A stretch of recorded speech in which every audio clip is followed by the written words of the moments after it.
The System of Dr. Tarr and Professor Fether by Edgar Allan Poe. During the autumn of 18, while on a tour through the extreme southern provinces of France, my route led me within a few miles of a certain maison de santé or private madhouse, about which I had heard much in Paris from my medical friends. As I had never visited a place of the kind, I thought the opportunity too good to be lost, and so proposed to my traveling companion, a gentleman with whom I had made casual acquaintance a few days before, that we should turn aside for an hour or so and look through the establishment. To this he objected, pleading haste in the first place, and, in the second, a very usual horror at the sight of a lunatic. He begged me, however, not to let any mere courtesy towards himself interfere with the gratification of my curiosity, and said that he would ride on leisurely, so that I might overtake him during the day, or, at all events, during the next.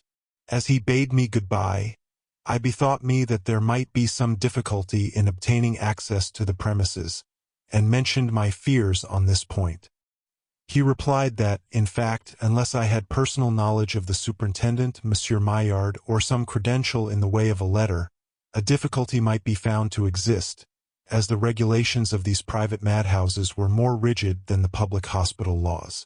For himself, he added, he had, some years since, made the acquaintance of Maillard, and would so far assist me as to ride up to the door and introduce me, although his feelings on the subject of lunacy would not permit of his entering the house.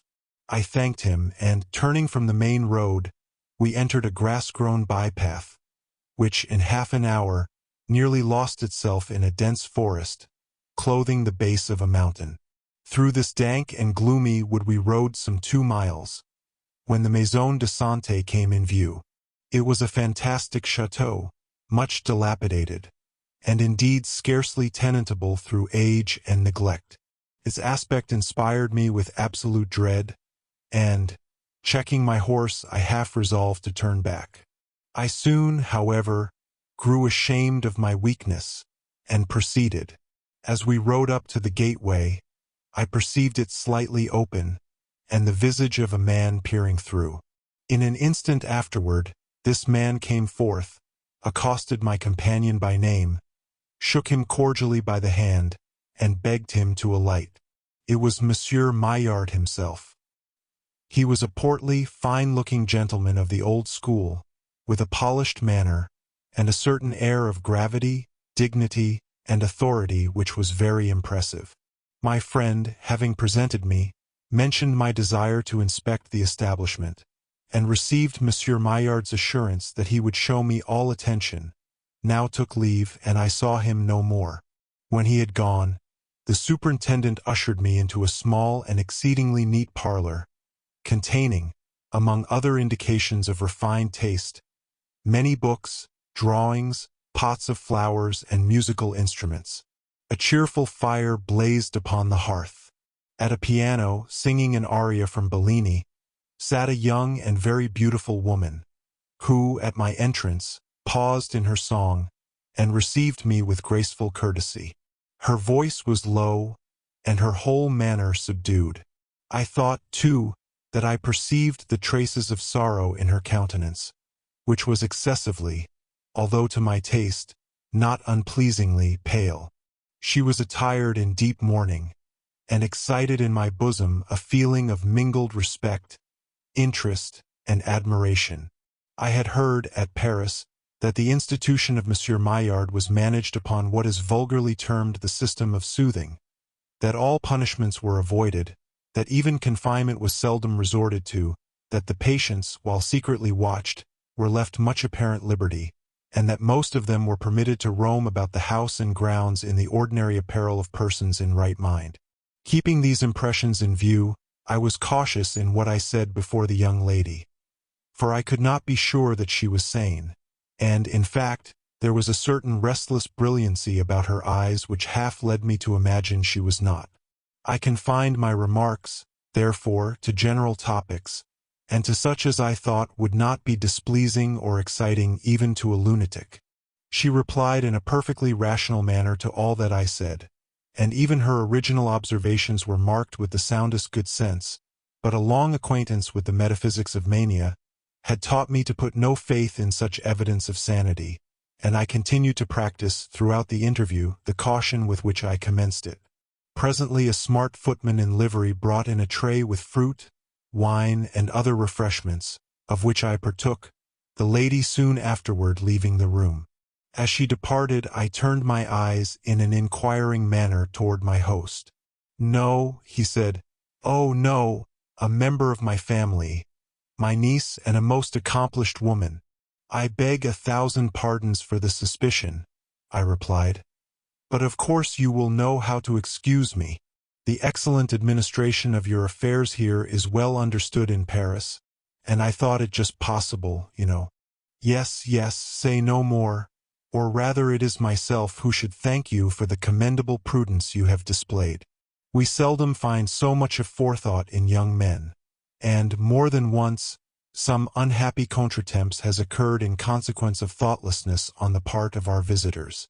While my former system was in operation, and my patients were permitted the privilege of roaming to and fro at will, they were often aroused to a dangerous frenzy by injudicious persons who called to inspect the house. Hence I was obliged to enforce a rigid system of exclusion, and none obtained access to the premises upon whose discretion I could not rely." "While your former system was in operation," I said, repeating his words. "Do I understand you, then, to say that the soothing system of which I have heard so much is no longer in force?" "It is now," he replied. "Several weeks since we have concluded to renounce it forever." "Indeed, you astonish me." "We found it, sir," he said with a sigh, "absolutely necessary to return to the old usages. The danger of the soothing system was, at all times, appalling, and its advantages have been much overrated. I believe, sir, that in this house it has been given a fair trial, if ever in any. We did everything that rational humanity could suggest. I am sorry that you could not have paid us a visit at an earlier period, that you might have judged for yourself. But I presume you are conversant with the soothing practice, with its details." "Not altogether. What I have heard has been at third or fourth hand. I may state the system, then, in general terms, as one in which the patients were menages humored. We contradicted no fancies which entered the brains of the mad. On the contrary, we not only indulged but encouraged them, and many of our most permanent cures have been thus effected. There is no argument which so touches the feeble reason of the madman as the argumentum ad absurdum. We have had men, for example, who fancied themselves chickens. The cure was to insist upon the thing as a fact, to accuse the patient of stupidity in not sufficiently perceiving it to be a fact, and thus to refuse him any other diet for a week than that which properly appertains to a chicken. In this manner a little corn and gravel were made to perform wonders. But was this species of acquiescence all? By no means. We put much faith in amusements of a simple kind, such as music, dancing, gymnastic exercises generally, cards, certain classes of books, and so forth. We affected to treat each individual as if for some ordinary physical disorder, and the word lunacy was never employed. A great point was to set each lunatic to guard the actions of all the others. To repose confidence in the understanding or discretion of a madman is to gain him body and soul. In this way we were enabled to dispense with an expensive body of keepers. "And you had no punishments of any kind?" "None." "And you never confined your patients?" "Very rarely. Now and then, the malady of some individual growing to a crisis or taking a sudden turn of fury, we conveyed him to a secret cell, lest his disorder should infect the rest, and there kept him until we could dismiss him to his friends, for with the raging maniac we have nothing to do. He is usually removed to the public hospitals." "And you have now changed all this, and you think for the better?" "Decidedly. The system had its disadvantages and even its dangers. It is now, happily, exploded throughout all the maisons de santé of France. "I am very much surprised," I said, "at what you tell me, for I made sure that, at this moment, no other method of treatment for mania existed in any portion of the country." "You are young yet, my friend," replied my host, "but the time will arrive when you will learn to judge for yourself of what is going on in the world, without trusting to the gossip of others. Believe nothing you hear, and only one half that you see. Now about our maisons de santé, it is clear that some ignoramus has misled you.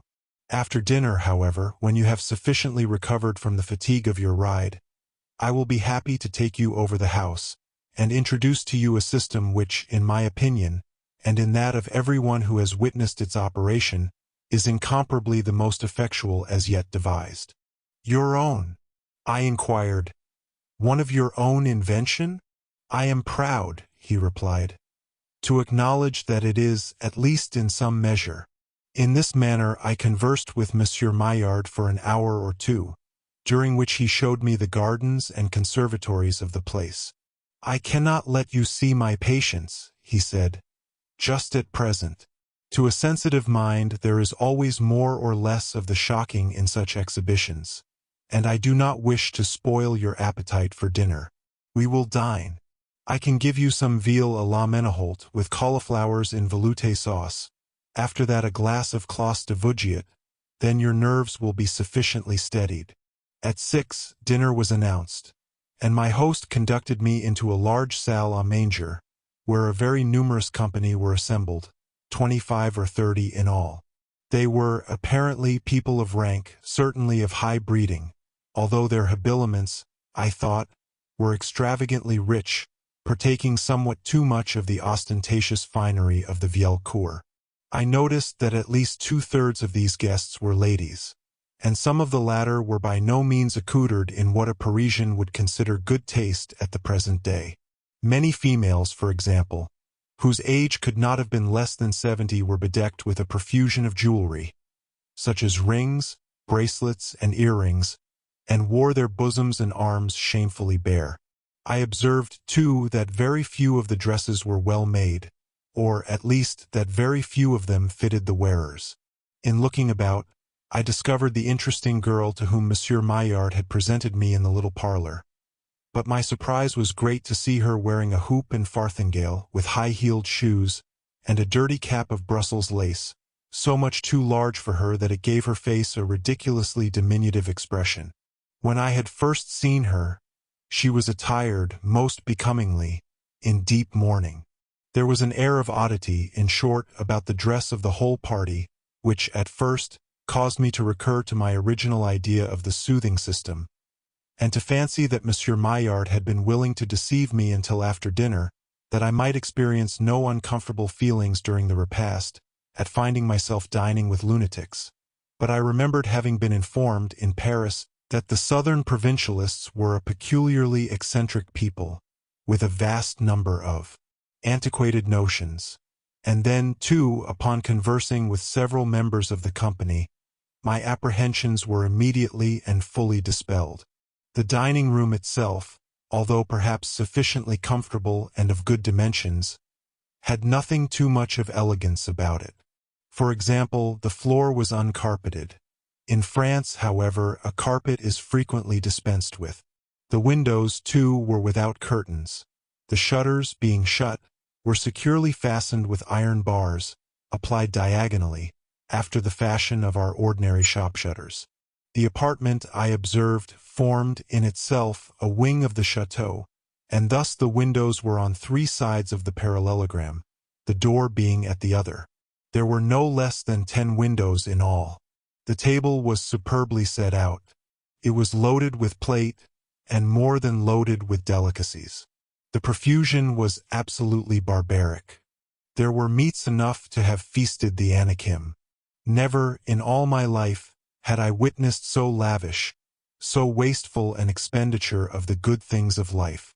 There seemed very little taste, however, in the arrangements, and my eyes, accustomed to quiet lights, were sadly offended by the prodigious glare of a multitude of wax candles, which, in silver candelabra, were deposited upon the table, and all about the room, wherever it was possible to find a place.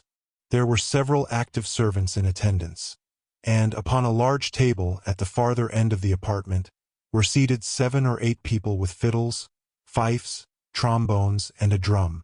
These fellows annoyed me very much at intervals during the repast by an infinite variety of noises, which were intended for music, and which appeared to afford much entertainment to all present, with the exception of myself.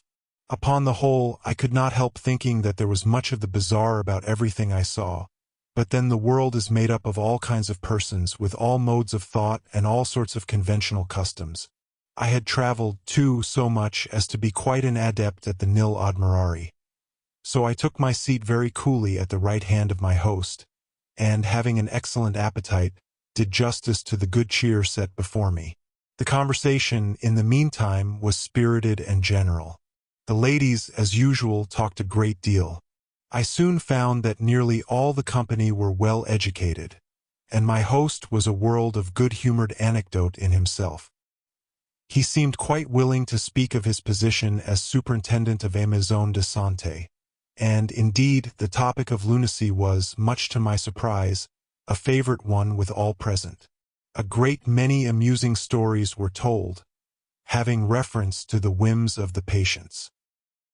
"We had a fellow here once," said a fat little gentleman who sat at my right, "a fellow that fancied himself a teapot.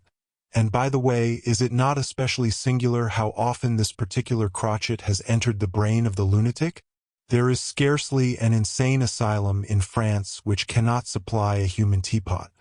Our gentleman was a Britannia-ware teapot, and was careful to polish himself every morning with buckskin and whiting.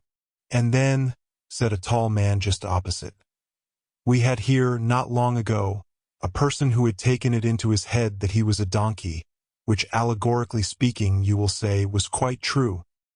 He was a troublesome patient, and we had much ado to keep him within bounds.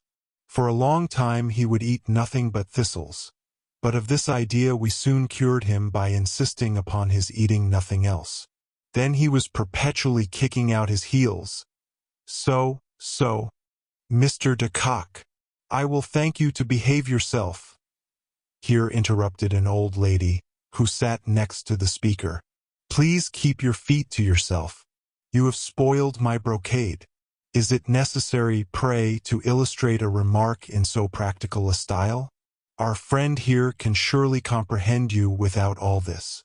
Upon my word, you are nearly as great a donkey as the poor unfortunate imagined himself. Your acting is very natural, as I live." "Mille pardons, Mamselle," replied Monsieur de Kock, thus addressed. "1,000 pardons. I had no intention of offending. Mamselle Laplace, Monsieur de Kock will do himself the honor of taking wine with you." Here Monsieur de Kock bowed low, kissed his hand with much ceremony, and took wine with Mamselle Laplace. "Allow me, mon ami," now said Monsieur Maillard, addressing myself, "allow me to send you a morsel of this veal à la street Meneholt. You will find it particularly fine." At this instant 3 sturdy waiters had just succeeded in depositing safely upon the table an enormous dish, or trencher, containing what I suppose to be the monstrum horrendum, in form, ingens, cui lumen ademptum. A closer scrutiny assured me, however, that it was only a small calf roasted whole, and set upon its knees, with an apple in its mouth, as is the English fashion of dressing a hare. "Thank you, no," I replied. "To say the truth, I am not particularly partial to veal à l'Est. What is it? For I do not find that it altogether agrees with me. I will change my plate, however, and try some of the rabbit." There were several side dishes on the table, containing what appeared to be the ordinary French rabbit, a very delicious morceau, which I can recommend. "Pierre," cried the host, "change this gentleman's plate, and give him a side piece of this rabbit au chat." "This what?" said I. "This rabbit au chat. Why, thank you, upon second thoughts, no. I will just help myself to some of the ham. There is no knowing what one eats, thought I to myself, at the tables of these people of the province. I will have none of their rabbit-o-chat, and, for the matter of that, none of their cat-o-rabbit either. And then, said a cadaverous-looking personage, near the foot of the table, taking up the thread of the conversation where it had been broken off. And then, among other oddities, we had a patient, once upon a time, who very pertinaciously maintained himself to be a quart of a cheese, and went about, with a knife in his hand, soliciting his friends to try a small slice from the middle of his leg. He was a great fool, beyond doubt, interposed someone, but not to be compared with a certain individual whom we all know, with the exception of this strange gentleman. I mean the man who took himself for a bottle of champagne, and always went off with a pop and a fizz in this fashion. Here the speaker, very rudely, as I thought, put his right thumb in his left cheek, withdrew it with a sound resembling the popping of a cork, and then, by a dexterous movement of the tongue upon the teeth, created a sharp hissing and fizzing, which lasted for several minutes, in imitation of the frothing of champagne. This behavior, I saw plainly, was not very pleasing to Monsieur Maillard. But that gentleman said nothing, and the conversation was resumed by a very lean little man in a big wig. And then there was an ignoramus, said he, who mistook himself for a frog, which, by the way, he resembled in no little degree. I wish you could have seen him, sir. Here the speaker addressed myself. It would have done your heart good to see the natural airs that he put on. Sir, if that man was not a frog, I can only observe that it is a pity he was not. His croak thus, ojich, was the finest note in the world, B-flat, and when he put his elbows upon the table thus, after taking a glass or two of wine, and distended his mouth thus, and rolled up his eyes thus, and winked them with excessive rapidity, thus, why then, sir, I take it upon myself to say, positively, that you would have been lost in admiration of the genius of the man. I have no doubt of it, I said. And then, said somebody else. Then there was Petit Gallard, who thought himself a pinch of snuff, and was truly distressed because he could not take himself between his own finger and thumb. And then there was Jules Dessalliers, who was a very singular genius, indeed, and went mad with the idea that he was a pumpkin. He persecuted the cook to make him up into pies, a thing which the cook indignantly refused to do. For my part, I am by no means sure that a pumpkin pie à la Dessalliers would not have been very capital eating indeed. You astonish me, said I, and I looked inquisitively at Monsieur Maillard. Ha! Ha! Ha! Said that gentleman. He! Hi! Hi! Hi! Ho! Ho! Ho! Who? Very good indeed. You must not be astonished, mon ami. Our friend here is a wit, a droll. You must not understand him to the letter. And then, said some other one of the party, then there was Buffon Legrand, another extraordinary personage in his way. He grew deranged through love, and fancied himself possessed of two heads. One of these he maintained to be the head of Cicero. The other he imagined a composite one, being Demosthenes from the top of the forehead to the mouth, and Lord Brougham's from the mouth to the chin. It is not impossible that he was wrong, but he would have convinced you of his being in the right, for he was a man of great eloquence. He had an absolute passion for oratory, and could not refrain from display. For example, he used to leap upon the dinner table thus, and here a friend, at the side of the speaker, put a hand upon his shoulder and whispered a few words in his ear, upon which he ceased talking with great suddenness, and sank back within his chair. And then, said the friend who had whispered, there was Bullard, the teetotum. I call him the teetotum because, in fact, he was seized with the droll, but not altogether irrational, crotchet, that he had been converted into a teetotum. You would have roared with laughter to see him spin. He would turn round upon one heel by the hour in this manner, so. Here the friend whom he had just interrupted by a whisper performed an exactly similar office for himself. But then, cried the old lady at the top of her voice, your Monsieur Bullard was a madman, and a very silly madman at best. For who, allow me to ask you, ever heard of a human teetotum? The thing is absurd. Madame Joyeuse was a more sensible person, as you know. She had a crotchet, but it was instinct with common sense, and gave pleasure to all who had the honor of her acquaintance. She found, upon mature deliberation, that, by some accident, she had been turned into a chicken-cock. But as such she behaved with propriety. She flapped her wings with prodigious effect. So, and, as for her crow, it was delicious. Cock-a-doodle-doo. Cock-a-doodle-doo. Cock-a-doodle-doo-doo-doo, oh. Madame Joyeuse, I will thank you to behave yourself. Here interrupted our host, very angrily. You can either conduct yourself as a lady should do, or you can quit the table forthwith. Take your choice. The lady, whom I was much astonished to hear addressed as Madame Joyeuse, after the description of Madame Joyeuse she had just given, blushed up to the eyebrows, and seemed exceedingly abashed at the reproof. She hung down her head, and said not a syllable in reply.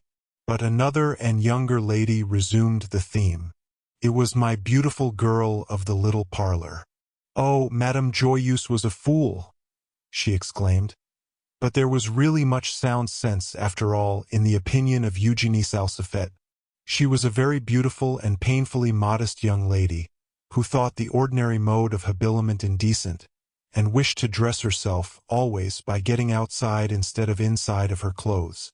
It is a thing very easily done, after all.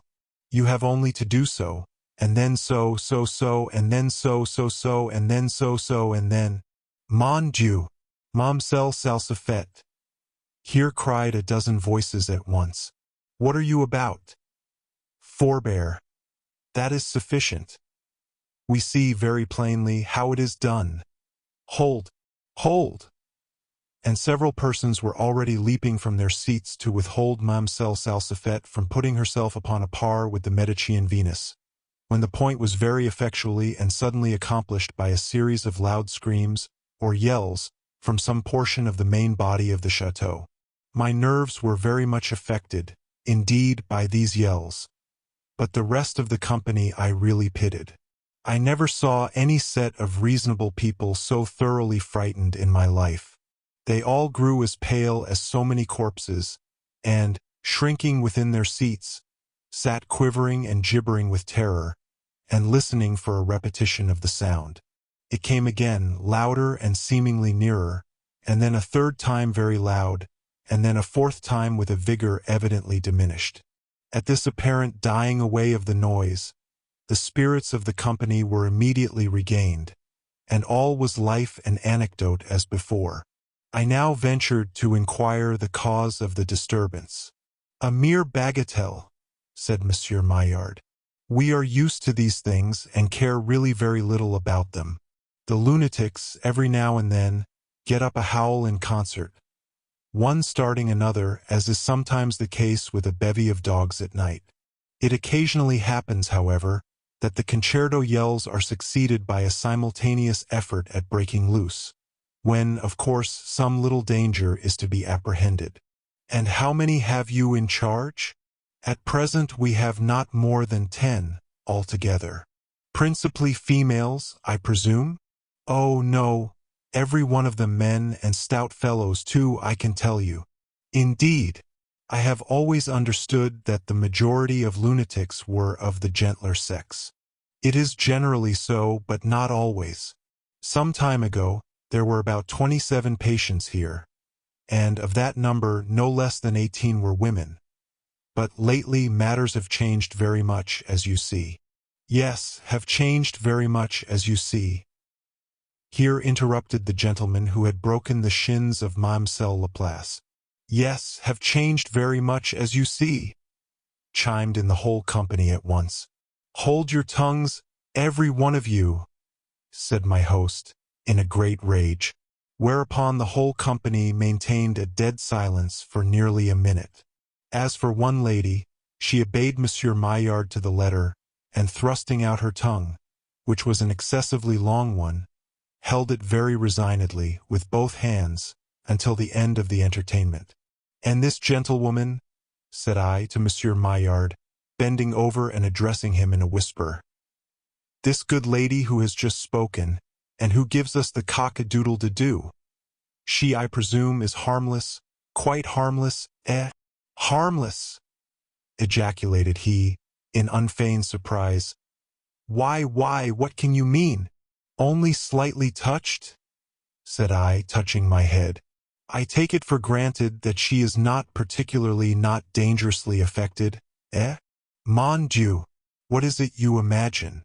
This lady, my particular old friend Madame Joyeuse, is as absolutely sane as myself. She has her little eccentricities, to be sure. But then, all very old women are more or less eccentric. To be sure, said I, to be sure. And then the rest of these ladies and gentlemen are my friends and keepers, interrupted Monsieur Maillard, drawing himself up with hauteur. My very good friends and assistants. What? All of them? I asked. The women and all? Assuredly, he said. We could not do it all without the women. They are the best lunatic nurses in the world. They have a way of their own, Their bright eyes have a marvelous effect, something like the fascination of the snake, To be sure, said I. To be sure. They behave a little odd. They are a little queer. Don't you think so? Odd. Queer. Why, do you really think so? We are not very prudish, to be sure, here in the South. Do pretty much as we please, enjoy life and all that sort of thing, To be sure, said I. To be sure. And then, perhaps, this Claus de Vougiat is a little heady, a little strong, you understand, To be sure, said I. To be sure.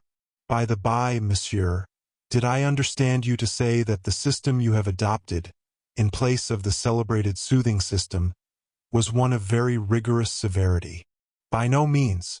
Our confinement is necessarily close, but the treatment, the medical treatment, is rather agreeable to the patients than otherwise.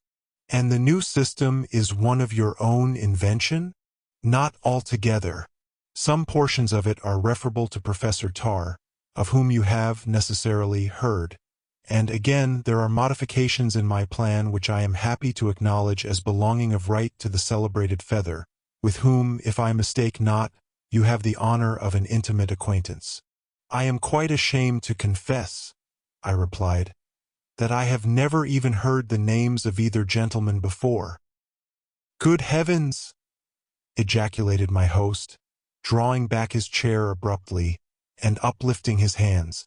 I surely do not hear you aright. You did not intend to say, that you had never heard either of the learned Dr. Tarr or of the celebrated Professor Fether. I am forced to acknowledge my ignorance, I replied, but the truth should be held inviolate above all things. Nevertheless, I feel humbled to the dust, not to be acquainted with the works of these, no doubt, extraordinary men. I will seek out their writings forthwith, and peruse them with deliberate care. Monsieur Maillard, you have really, I must confess it, you have really made me ashamed of myself, and this was the fact. Say no more, my good young friend, he said kindly, pressing my hand. Join me now in a glass of Sauterne. We drank. The company followed our example without stint. They chatted, they jested, they laughed. They perpetrated 1,000 absurdities. The fiddles shrieked. The drum rhododeaued. The trombones bellowed like so many brazen bulls of Phalaris, and the whole scene, growing gradually worse and worse as the wines gained the ascendancy, became at length a sort of pandemonium in petto. In the meantime, Monsieur Maillard and myself, with some bottles of Sauterne and Vougiat between us, continued our conversation at the top of the voice. A word spoken in an ordinary key stood no more chance of being heard than the voice of a fish from the bottom of Niagara Falls. And, sir, said I, screaming in his ear, you mentioned something before dinner about the danger incurred in the old system of soothing. How is that? Yes, he replied. There was occasionally very great danger indeed. There is no accounting for the caprices of madmen, and, in my opinion as well as in that of Dr. Tarr and Professor Fether, it is never safe to permit them to run at large unattended.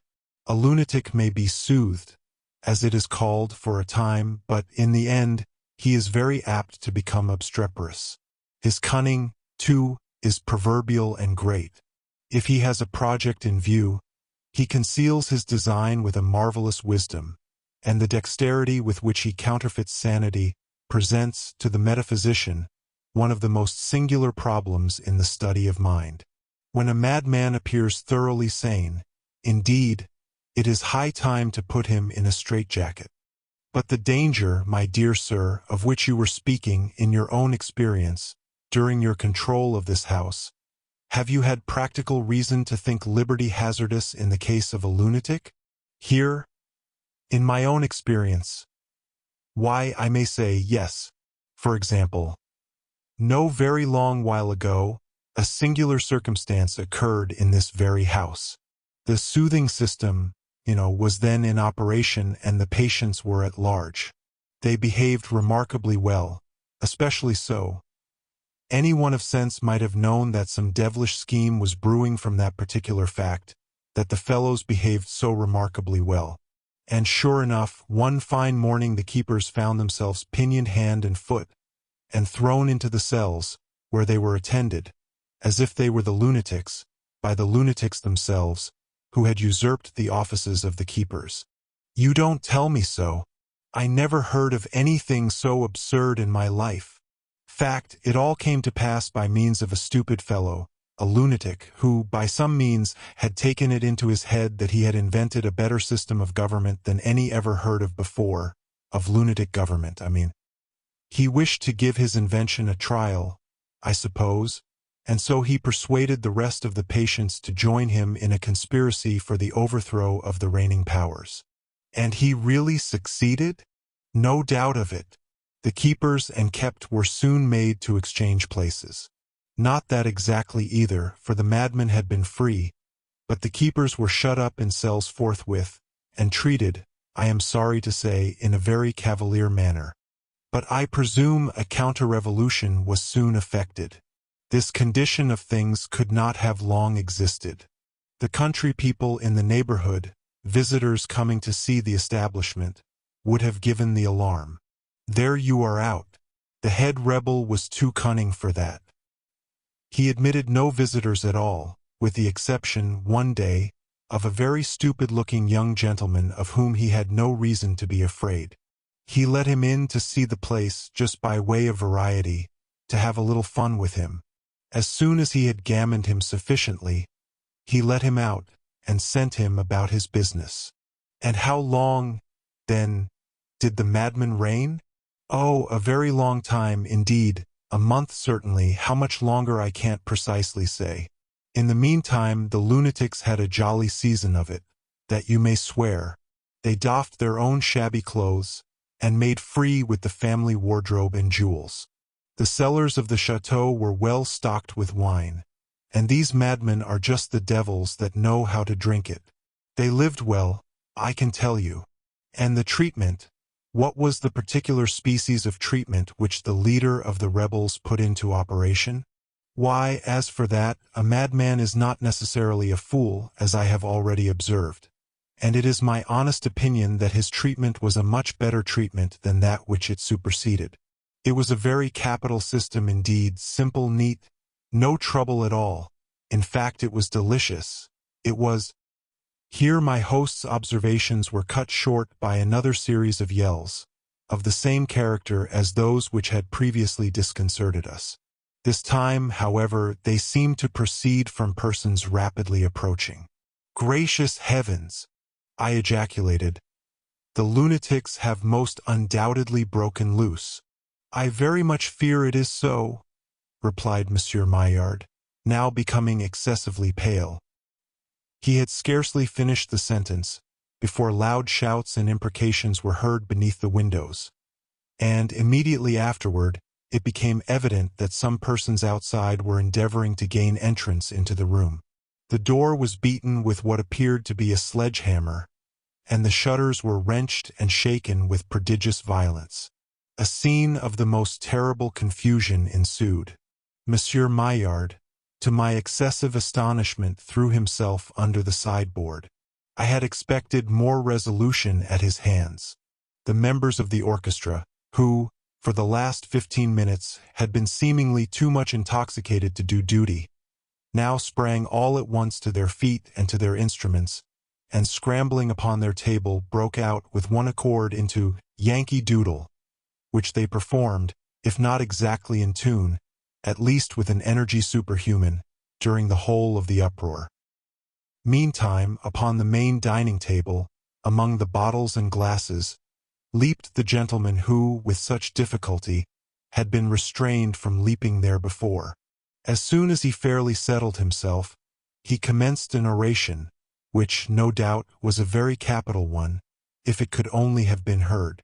At the same moment, the man with the teetotum predilection set himself to spinning around the apartment with immense energy, and with arms outstretched at right angles with his body, so that he had all the air of a teetotum in fact, and knocked everybody down that happened to get in his way.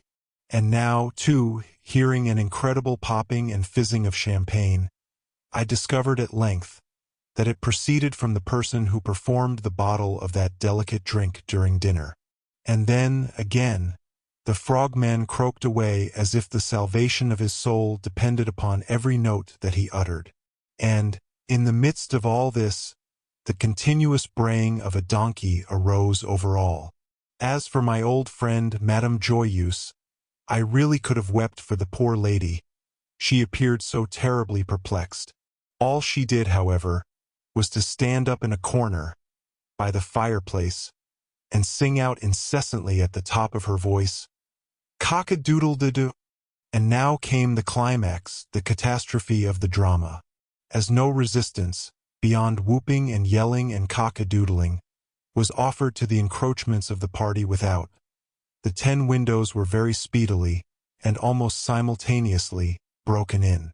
But I shall never forget the emotions of wonder and horror with which I gazed, when, leaping through these windows and down among us pell-mell, fighting, stamping, scratching, and howling, there rushed a perfect army of what I took to be chimpanzees, orang-outans, or big black baboons of the Cape of Good Hope. I received a terrible beating, after which I rolled under a sofa and lay still, after lying there some 15 minutes, during which time I listened with all my ears to what was going on in the room. I came to some satisfactory denouement of this tragedy. Monsieur Maillard, it appeared, in giving me the account of the lunatic who had excited his fellows to rebellion, had been merely relating his own exploits. This gentleman had, indeed, some 2 or 3 years before, been the superintendent of the establishment, but grew crazy himself and so became a patient. This fact was unknown to the traveling companion who introduced me. The keepers, 10 in number, having been suddenly overpowered, were first well tarred, then carefully feathered, and then shut up in underground cells. They had been so imprisoned for more than a month, during which period Monsieur Maillard had generously allowed them not only the tar and feathers, which constituted his system, but some bread and abundance of water. The latter was pumped on them daily. At length, one escaping through a sewer gave freedom to all the rest. The soothing system, with important modifications, has been resumed at the chateau. Yet I cannot help agreeing with Monsieur Maillard that his own treatment was a very capital one of its kind. As he justly observed, it was simple, neat, and gave no trouble at all, not the least. I have only to add that, although I have searched every library in Europe for the works of Dr. Tarr and Professor Fether, I have, up to the present day, utterly failed in my endeavors at procuring an edition. Here ends the story, The System of Dr. Tarr and Professor Fether, by Edgar Allan Poe. Dear listener, we close the pages on another tale, a journey through words, imagination, and emotion. Here at the Falls Audiobook, where stories flow like a river's current, carrying you to distant worlds and uncharted depths. We thank you for joining us. As always, we invite you to linger a little longer. Subscribe to our channel to discover more stories waiting to be heard, each a cascade of voices, ideas, and artistry. And remember, every great story begins with a single word. Perhaps the next one will begin with you. Until our voices meet again, may your days be filled with quiet moments, rich pages, and the soothing sound of a story well told. This is the Falls Audiobook, signing off.